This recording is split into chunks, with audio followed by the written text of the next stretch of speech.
Now let's look at absolute extrema with an example where the function is a rational function. In this particular case, we've got the rational function f of x equal the quantity x plus 3 over the quantity x minus 3 on the closed interval from -4 to 4. Now, earlier I had mentioned that if you have some special cases, there are some pretty easy procedures for finding the absolute extrema. Rational functions are seldom, if ever, going to satisfy those conditions. Even though this is a closed interval, the vertical asymptote is going to cause a discontinuity that's very seldom going to allow that to satisfy the earlier conditions. So one of the things I suggested when that happens is that you might just sketch the graph.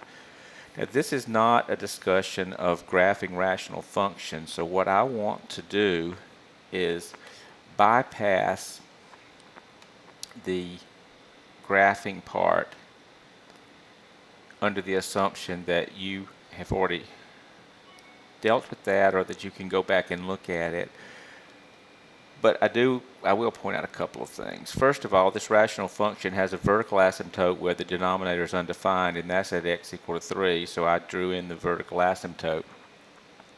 And because the degree of the numerator is the same as the degree of the denominator, there will be a horizontal asymptote at the ratio of the coefficients of the highest powers of x. So you've got an understood 1 here and an understood 1 here, and 1 over 1 is 1.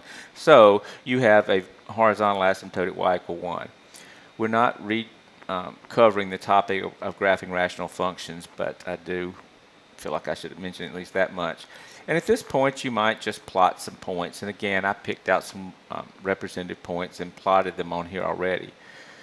I might say that if you really understand the topic, you could probably just stop here and not even graph the points and figure out what's going to happen, because you've got a vertical asymptote here and a horizontal asymptote here. And if you're familiar with graphing rational functions, you're probably going to realize that that vertical asymptote is going to have part of the curve either rising here or going down here. Now, if it rises here and goes up toward the asymptote there, there's not going to be an absolute maximum. If it goes down here, there's not going to be an absolute minimum.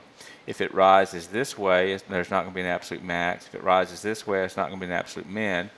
And if it approaches the horizontal asymptote, there's not going to be an absolute min, because that is essentially getting closer and closer and closer, but there is no lowest value. So it seems to me that it's pretty apparent, just without even plotting the points, that there's not going to be any absolute extrema.